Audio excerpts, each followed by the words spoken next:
Friday Frenzy on WAND is brought to you by Millikan University. Experience the difference. Now that right there, I like that. We are fired up. A little chest bump action. We love it. We're very fired up for this first full Hoops edition of the Friday Frenzy. I'm Noah. He's Matt. Sports Crawl, bottom of your screen with all your local scores. A number of Thanksgiving tournaments are behind us, and now we get to see teams try to get a little momentum before conference play fires up. Is this loss the final blow to Coach Weber's career at the University of Illinois?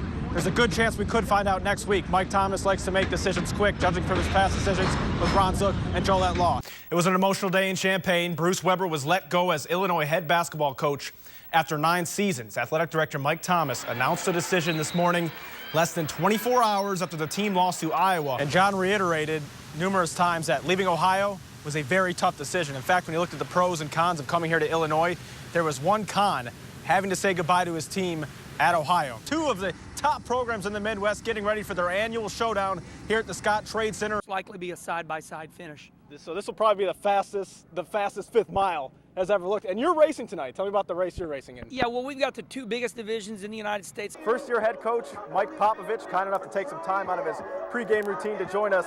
I have butterflies, coach, and I'm not even involved in this game. How do you feel right now? Nothing like a good comeback story, whether it's Rudy, Rudolph the Red-Nosed Reindeer, or the great 2014 Odyssey of Riley O'Toole. Over 90 minutes till tip-off here at Assembly Hall. It's going to be tough to top what happened last time we were here when fans rushed the court after that guy down there, Tyler Griffey, hit the game-winning layup as time expired. So this likely means no NCAA tournament for the Fighting Illini, which is a real shame because, I mean, teams like Iowa are going to get in, and Iowa's really struggling. You have to think Illinois would be a much tougher out than Iowa, but committee looks at the entire body of work. So the Illini likely headed to the NIT.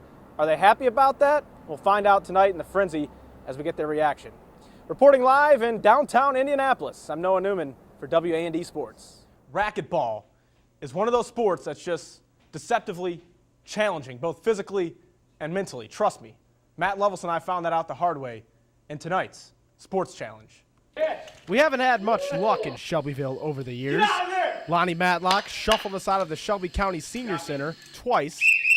Grace Mull mowed us down twice each. And who can forget our debacle on the foosball table against Jesse and Jim. Well, lucky for us, the foosball Wizards are giving us a shot at redemption, only this time on the racquetball court.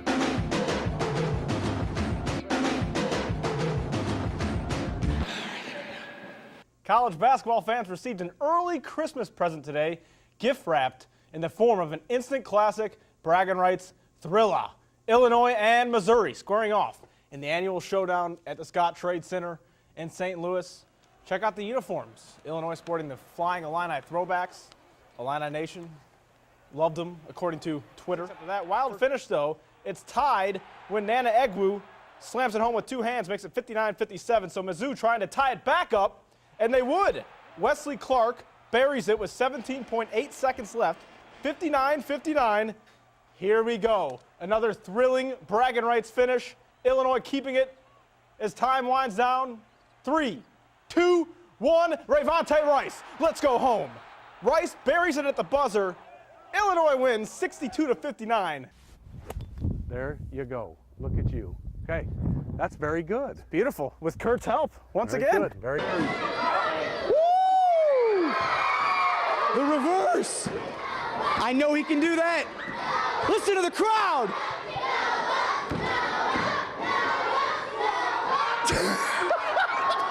Before we got on camera here, you said you don't know how to drive a stick. Oh, you're and right. I'm really interested to figure out how you're going to. I've never driven stick. Never in my life. The sport of curling continued to see a rise in popularity during these Winter Olympics. It's certainly one of the more unique sports you'll see, and as I recently found out, it's not as easy as it looks. Signing the waiver here, so if I break an ankle or anything or fall on my face, you guys aren't liable. What's the date today? In the small town of Triumph stands one of Illinois' biggest gems, the Waltham Curling Club, the oldest curling club in the state. It's been here since 1884. They used to play out on ponds, and we actually got some pictures of when the ice got frosty and melted apart. Guys fell through the ice, actually curling. Wow. So Jim Thompson wasn't around in those days, but he has been curling here since he was in diapers. My grandparents did this. My parents have done this, so I guess I'm a third generation kind of guy. Jim's an Illinoisan, but there's people from all over the globe that come here to curl. It's hard to believe people from Scotland and Canada and Wisconsin, all over the place that come over and participate. That includes an Olympian. Debbie McCormick, she plays third for the women's team. She's been down here numerous times. Chances are you've seen the sport on TV. Some call it shuffleboard on ice. The game starts with throwing a stone towards the target area.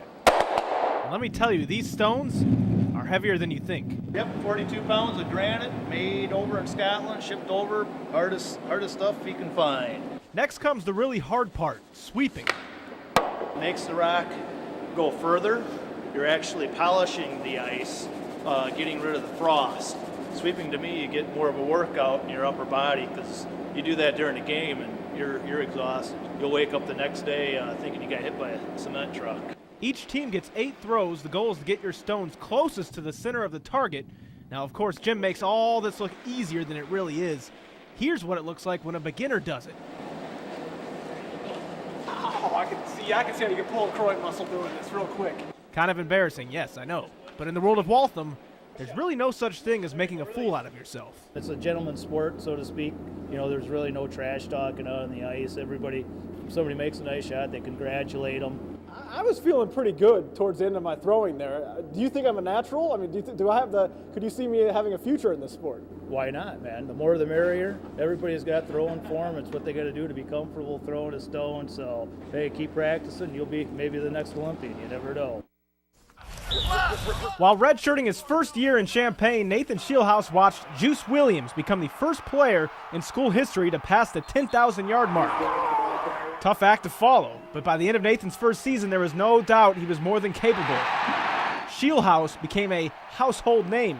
He ran for over 800 yards, threw for over 1,800, and most importantly, he won, leading Illinois to its first bowl victory in over a decade. Oh, are you kidding me? All of a sudden, we're a force to be reckoned with, and hopefully everybody recognizes that, and we're really looking forward. For us young guys, we're looking forward to next year. The momentum carried into his sophomore season. Illinois started 6-0, but they finished 0-6, costing Ron Zook his job. You know, it wasn't every day that we walked in feeling great about what was going on, great about what we had to do for the day. But Shieldhouse would break out of the sophomore slump and lead Illinois to a victory in the Kraft Fight Hunger Bowl, sending Vic Koenig out on top and becoming just the second quarterback in Big Ten history to win a bowl game in his first 2 seasons. I think we always look back on the bowl victories as two of the biggest highs that we had here at Illinois.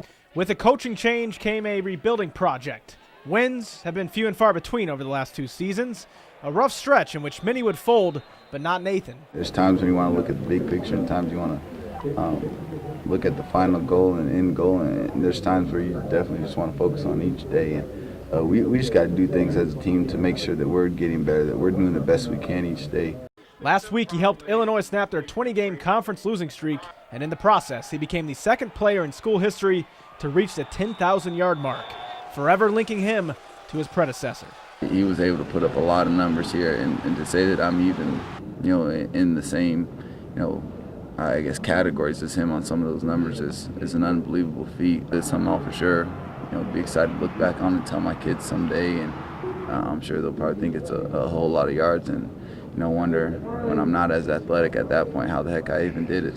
And when his future kids hear about their father's career, there's a good chance they'll hear just as much about what he did off the field than on it. There's not many Nathan Shieldhouses out there. I was blessed enough to coach on a national championship team that had a Heisman winner.